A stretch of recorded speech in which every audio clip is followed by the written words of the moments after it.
เอาละครับเราจะต่อสายไปที่ทางกรมอุตุนิยมวิทยานะคะคุณกรวีสิทธิชีวภาคค่ะรองอธิบดีกรมอุตุนิยมวิทยานะคะมีคนฝากให้เราถามว่าพายุที่จะเกิดขึ้นปลาบึกเนี่ยมันรุนแรงเท่าพายุเกหรือไม่เดี๋ยวจะถามอธิบดีกรมอุตุให้นะคะตรงนี้แหละก็คือประเด็นที่อยากจะได้คำตอบจากกรมอุตุนิยมวิทยาใช่แล้วที่เรายังไม่ถามดร.สมเกียรติเพราะเราจะรอถามกรมอุตุนะคะไม่ใช่ว่าเราไม่กล้าถามแต่ว่าเรารอให้กรมอุตุมาอธิบายเรื่องนี้ค่ะ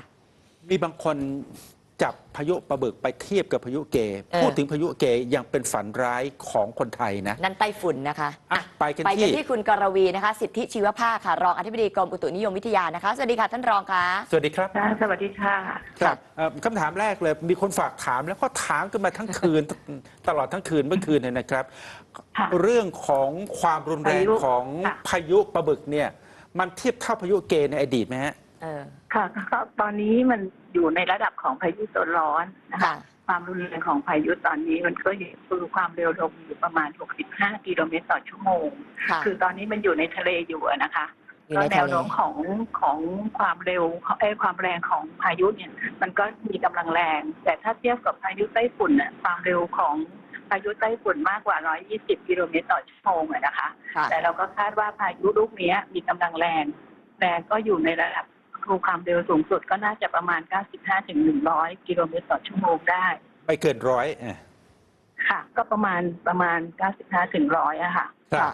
ครับดังนั้นระดับมันยังไม่ถึงขั้นเป็นไต้ฝุ่นดังนั้นมันก็จะเบาบางกว่าพายุเกในอดีตเนี่ยนะอันนี้เป็นแค่โซนร้อนใช่ไหมคะค่ะและประเมินสถานการณ์ล่าสุดจนถึงขณะนี้ทางกรมอุตุนิยมวิทยามีอัปเดตอะไรอย่างไรบ้างคะค่ะตอนนี้เราของกรมนี่ก็ติดตามสถานการณ์อยู่ตลอด24 ชั่วโมงนะคะคือณปัจจุบันเนี่ยอยู่ในอ่าวไทยแล้วเคลื่อนเข้ามาอ่าวไทยแล้วการเคลื่อนตัวของพายุก็คาดว่าจะเคลื่อนขึ้นสู่ฝั่งก็ประมาณวันพรุ่งนี้พรุ่งนี้หลังเที่ยงประมาณค่ำๆอะค่ะจะดูอีกทีหนึ่งก็การเคลื่อนตัวของก็อยู่ในแนวของจังหวัดสุราษฎร์ธานีชุมพรนะคะก็คาดว่าอยู่ประมาณตรงนี้ที่จะขึ้นฝั่งเห็นอุตุนิยมวิทยาของทางฝั่งประเทศญี่ปุ่นเขาฟันธงว่าจุดแรกที่จะขึ้นฝั่งก็คืออำเภอละแมจังหวัดชุมพรข้อมูลทางฝั่งเราเป็นอย่างไรยืนยันตามนั้นไหมครับก็ยังอะค่ะก็คือเราก็ยังติดตามดูอยู่เพื่อที่ให้เกิดความมั่นใจมากยิ่งขึ้นนะว่าจะขึ้นฝั่งอยู่ที่จังหวัดไหนนะคะก็คือพรุ่งนี้เราจะดูว่าเส้นทางของพายุถ้าเกิดมันไม่เปลี่ยนแปลงก็คงจะอยู่จังหวัดชุมพรต่ำกว่าชุมพรใช่ไหมคะค่ะคือประมาณจังหวัดชุมพรนะที่อำเภอไหนเนี่ยเราจะดูอีกทีหนึ่งใช่อีกทีพรุ่งนี้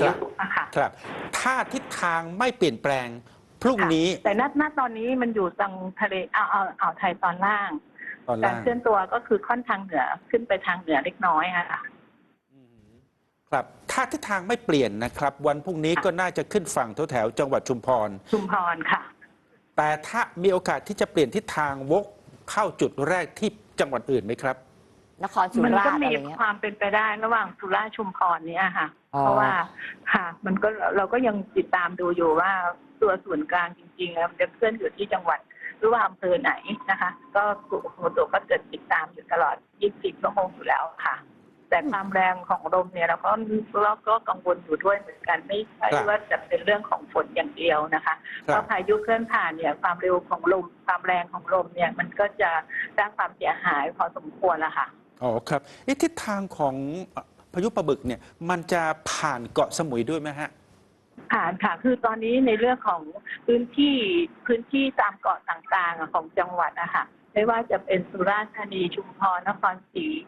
ตามเกาะแก่งที่เป็นแหล่งท่องเที่ยวเนี่ยรู้สึกว่าเขาจะงดกันหมดแล้วนะคะเขาเตรียมความพร้อมแต่เพราะว่าเราประชุมระหว่างหน่วยงานที่เกี่ยวข้องเตรียมความพร้อมไว้หมดแล้วอะค่ะครับสรุปก็คือในเบื้องต้นเกาะท่องเที่ยวต่างๆของทั้ง3จังหวัดไม่ว่าจะเป็นนครสุราษฎร์หรือชุมพรนะครับก็ล้วนไม่ปลอดภัยและเพราะว่าอยู่ในเขตอิทธิพลของปลาบึกทั้งสิ้นนะฮะใช่ค่ะโดยเฉพาะเกาะสมุยนี่มันผ่านตรงๆเลยเต็มๆเลยใช่ไหมค่ะโอ้สมุยนี่ผ่านแบบเต็มๆเลยนะฮะผ่านค่ะคือของจังหวัดสุราษฎร์เขาก็เตรียมพร้อมไว้แล้วด้วยนะคะครับมีอีกอันหนึ่งที่เขาแปลกใจกันนะครับปกติเดือนมกราคมมันใช่ไหมคะมกรามันจะไม่ใช่เดือนที่มีพายุค่ะอยู่ๆพายุมาเกิดในเดือนมกรา ใช่ใช่เพราะว่าทางใต้โดยปกติแล้วเนี่ยพายุมันจะเคลื่อนผ่านโดยประมาณพฤศจิกาธันวา ค่ะ ครับ เป็นฤดูมรสุมของเขา แต่ปีนี้มีความถามว่ามันผิดปกติ คือจริงๆแล้วมกราเป็นลูกแรกของปีแล้วก็ของสถิติที่เคยเกิดด้วย ค่ะ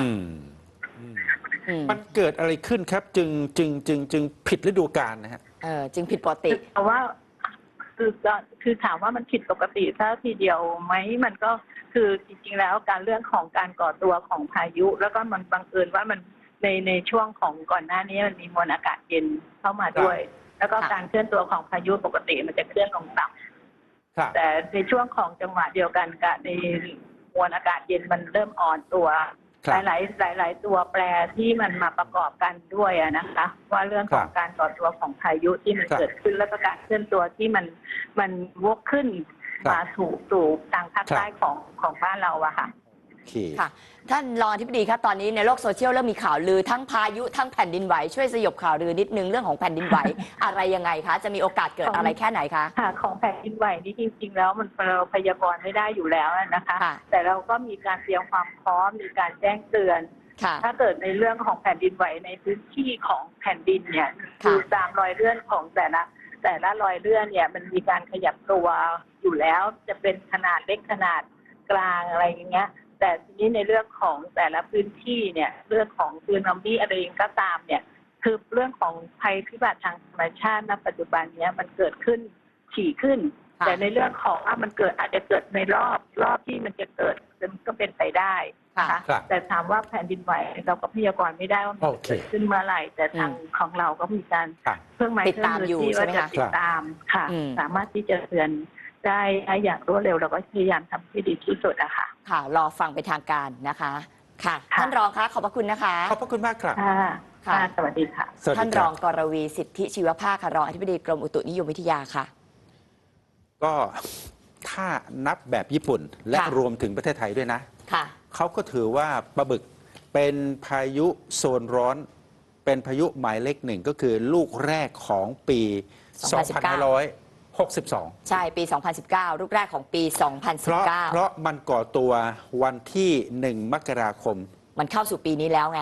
2562 แล้ว 2019 แล้วก็เป็นแต่ว่าถ้านับแบบฝรั่งเขาจะถือว่าปลาบึกเป็นพายุลูกสุดท้ายของปี 2561ก็แล้วแต่ว่าจะเป็นลูกแรกของปี 62 หรือจะเป็นลูกสุดท้ายของปี 61 ปฏิทินฝรั่งมันช้ากว่าทางเอเชีย1 วัน นั่นแหละถูกต้องไหมครับตรงนั้นแหละมันแค่ตรงนั้นแหละแต่ว่านัยยะไม่ใช่ตรงนั้นผมเข้าใจว่าเจ้าของคำถามที่ฝากถามเรื่องปรากฏการณ์ทางธรรมชาติประเดี๋ยวพายุประเดี๋ยวแผ่นดินไหวมันเกิดอะไรขึ้นก็ต้องบอกว่าเมื่อเร็วๆนี้มันเกิดแผ่นดินไหวที่เมืองกาญใช่ไหมใช่ค่ะเล่นเอาผวาอะไรเพราะที่เมืองกาญมันมีสองเขื่อนถูกเขาเป็นห่วงการเขื่อนนะคะว่าจะเกิดอะไรขึ้นอย่างไรยังไงก็ตามติดตามข่าวสารอย่างเป็นทางการในโลกโซเชียลจะโพสต์ภาพเก่าภาพอะไรเช็คกันสักนิดหนึ่งแล้วใครจะแชร์อะไรช่วยกันตรวจสอบก่อนไม่งั้นเดี๋ยวจะตื่นตระหนกกันนะคะเอาละครับพักสักครู่ช่วงหน้ายังอยู่กับปลาบึกแต่คราวนี้เราจะแวะเวียนไปขอความรู้จากดร.อานนท์ค่ะพักสักครู่ค่ะ